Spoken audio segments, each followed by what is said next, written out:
My cart! I was born in that cart! I'll put it out! I love Adventure Time. It was never one of those shows I saw all of, probably because it came out around the time I was getting towards the end of school, so I watched all the first 3 or 4 series, but then only ever caught random episodes of the later ones. I've been watching a random few again when I eat lunch, and today I put on episode 1 of season 4 called Hot to the Touch. And I wanted to do 2 things today. One is just passionately talk about how much I love this episode, and the other is hopefully draw out some point about the writing of Adventure Time that makes it work so well, in my opinion. Is that bird smoking? Hey, don't you judge me! It was that fire chick down there that done this to me! So this episode I've been laughing out loud so many times, just with the sheer speed of the jokes it packs into the 11 minutes of runtime, and it makes sense I start by just summarising what happens though. We begin, as Adventure Time often does, slap bang in the middle of something strange happening, which here is Finn getting slapped across the face and both him and Jake pulling shocked expressions before Jake explains that she's the princess of the Fire Kingdom and that Jake tried setting Finn up with her but it went wrong and that she's apparently evil. Finn, however, who's only just seen her now, is immediately smitten in that naive, passionate, young kid sort of way that's always funny, where any mention of her flaws is enough to anger him. But she's evil, man! You shut your dirty mouth! So they go out looking for her so Finn can confess his feelings, and they find her basically trying to interact with water and flowers and being saddened by the flower burning away and the water hurting her. She's innocent. Like the steam off a puppy's nose, searching for ham in the snow. Guy drops one piece of ham in the snow and he never hears the end of it! Finn runs out and tells her she's beautiful, which makes her flames burn brighter, obviously endangering Finn, so he starts stomping them out, but extinguishing her flames hurts her. She thinks he's deliberately trying to hurt her, and because he's so smitten, he makes a babbling mess of trying to explain. I'm not following! Well, I guess technically I am following you, but... A chase ensues, things get even worse, and the Fire Princess becomes convinced Finn is toying with her feelings. Hey! I like your fireballs! Huh? Why do you torment me? I'm not trying to! I just like you! Complimenting her so the flames grow bright just so he can stomp on them, which is just emotionally such a nice metaphor about the fear of people who say they care for you are just toying with you. You told me you liked me, and you made my flame grow brighter. But then you put me out, which hurt! Her anger leads her to decide to basically burn down the Goblin Kingdom and make her own Fire Kingdom. And so now Finn has to put his feelings aside and do something to try and stop her because maybe she is evil, sort of thing. We need to defeat this fiery she-beast! I can't fight her, man! What's more important, your love for that screwball dame, or being a hero and saving the lives of innocent goblin folk? Being a hero. And I am a sucker for these sort of stories, by the way. It's probably because I'm a counsellor, but characters who are seen as evil and angry and destructive, but then we look and actually see the pain beneath the surface. It reminds me of a kid's book called How Hattie Hated Kindness, which is a wonderful book. Just throwing that out there. And the tragic idea of this character who, just by being her natural self, causes everything else to burn. Needs more fire. I just really like that as an idea. But anyway, yeah, Finn and Jay go back to make fireproof suits where they stumble upon a robot called Nepta, who I don't think has appeared in the show since season 1. And his mentions they started a game of hide and seek with him 15 months ago and then forgot about him. 15 months, 4 days, 9 hours, and you guys did not find me. Ha ha ha ha. And so he's just there trying to win his creator's love by making fire suits for them. Ha ha, we are as one, creator. And she's burning everything down. Finn makes things even worse again. That is the last time you hurt me. Until he desperately climbs on top of his suit and hits that moment where he realizes he's failed. I failed everyone. Not true, creator. You haven't failed Nepter. Even if everyone burns, you'll still have me, creator. And then Finn starts crying with that sad sting of pain I think most of us can relate to at some point growing up, where he exclaims, Why can't I just like a girl? You know, he just feels love, he just wants to express it, and it all leads to accidentally burning an entire city down. Why are feelings so difficult? But the Fire Princess notices his tears and is intrigued by them, where she finally understands, at least as she sees it. You're a water elemental. What? You're my opposite. You create water. What, cry? No, And Finn's then trying to play it cool to impress her, so he doesn't want to be seen as someone who cries, but she insists. You cry and cry all the time.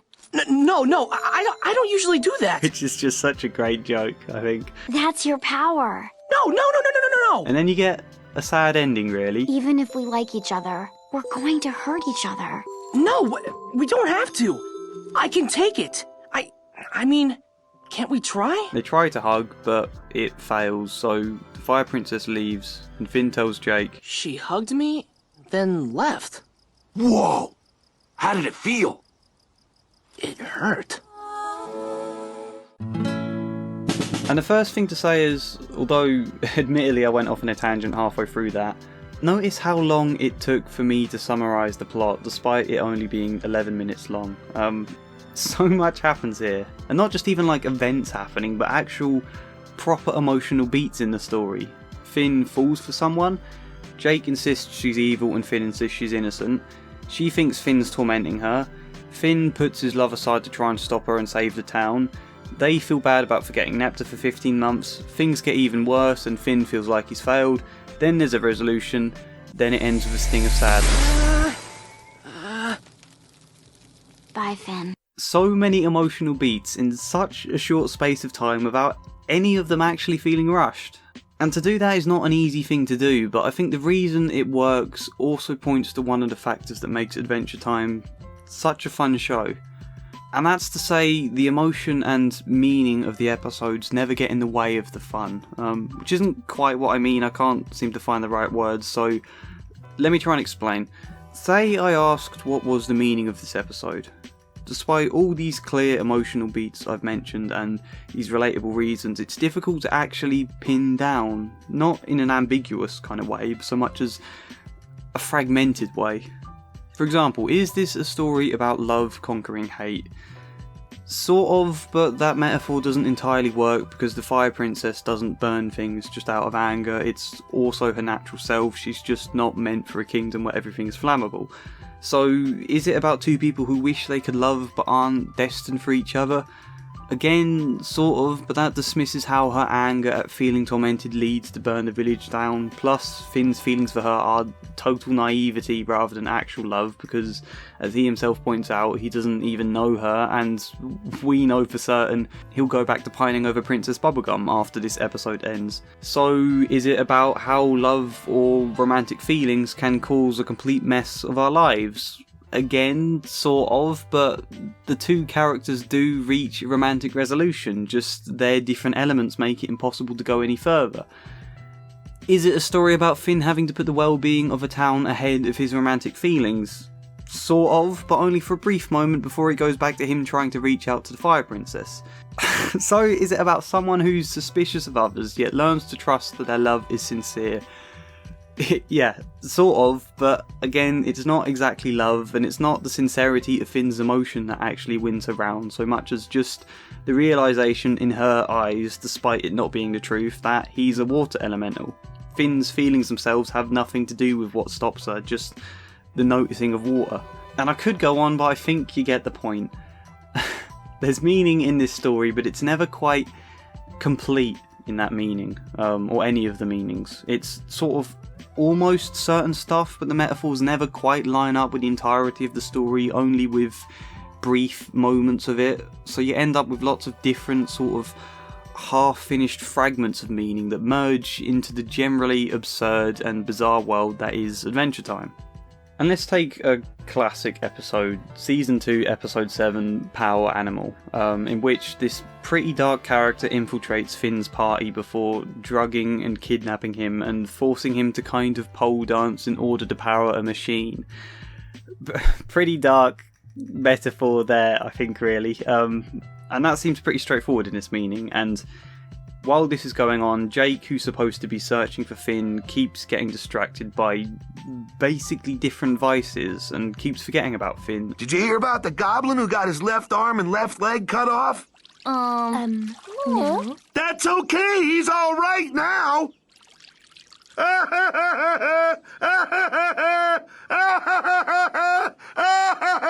You know, that seems like a straightforward meaning of him having to put his friend first instead of these fun distractions, and yet it's actually from going to a party in the clouds and basically becoming drugged to his eyeballs on the power of partying demons that Jake is able to save Finn. So that's the complete opposite of avoiding distractions. That kind of throws the established meaning out of the window, and parties are kind of a good thing here anyway, despite how being cursed by a party god, which in some way mimics Finn being forced to dance underground, which again seems a meaningful sort of heaven and hell parallel, but contradicts the rest of the episode, and the message all gets a bit confused, and it's probably confusing me trying to explain that now. The result is, you're left with moments that feel impactful without ever being entirely sure why, or entirely sure what the meaning is and what's going on, which normally would work terrible in longer shows or movies, for example. Again, I'm not talking about ambiguity, that always works fine, but it's more about the meaning being incomplete. Normally that would be problematic because you need emotion you can properly connect with and take away. For 11 minutes though, the fragmented mess is a good thing. If the emotion and meaning were too clear, it would take up too much of the show, or have to be such simplified meaning that it would feel like a random moral getting tagged on at the end and shoved down your throat. So instead the meaning is always there, but it's lots of different bits kind of half weaved into the background of the world we call Adventure Time. I think everything I'm saying makes sense. This is interesting because normally the structure of stories are built around the emotion, and then the fun is weaved into that, but with Adventure Time it's almost like they let whatever seems most fun take charge of the story, even if that means throwing the meaning and the emotion out of the window for a moment. So, you know, if the story looks like it's veering towards an emotional message about Jake needing to put his friends first, but the writers decide it's more fun and more humorous to have him cursed by the party god and basically dance high off his head to the rescue, then they'll do that instead. It's more fun. Or if the message seems to be about someone who fears being tormented learning to trust the love of others, but it's more fun to turn Finn's tears into a point about being a water elemental, and that it's funnier to have her naively insisting he cries all the time and him insisting he doesn't, then they'll do that. The fun takes the lead rather than meaning, which, as I said, probably wouldn't work in bigger, more expansive shows because it'd risk ending up feeling a bit pointless and too absurd, but for 11 minutes of runtime, that's a cartoon as well, which is meant to be a bit bizarre. No more games. No more pajamas! No! That's exactly what you want. I'm pretty sure that makes sense as a point. Basically, Adventure Time is fun. They never let that get in the way of the meaning. That's all I'm saying, I guess. I don't know, let me know what you think. As a final thing, I guess it's interesting to think back to when I did that video discussing ideas for teen rom-coms and how I'd said it'd be cool if there was a story about a relationship that wasn't hyper-idealistic, but instead a relationship that went wrong and was kind of sad and they ended up apart, but the two people still took something positive away from the experience.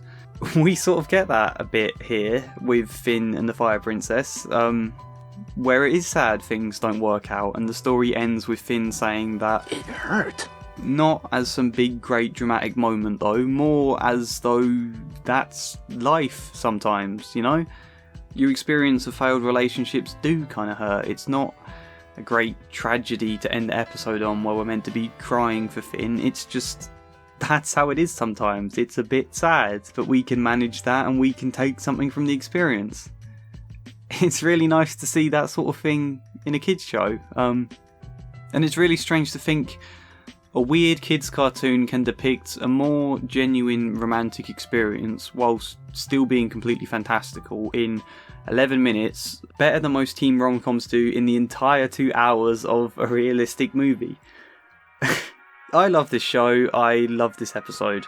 If you enjoyed me talking about it, drop a like, subscribe if you fancy it, support me on Patreon if you fancy even more, but otherwise, hopefully see you next time. And a special thank you to Brian Newbert, Devin, David Kling, Darren Burdock-Latter, Kestrel, Gay Hitler, Samara Salsi and Sharakov2814. Thank you.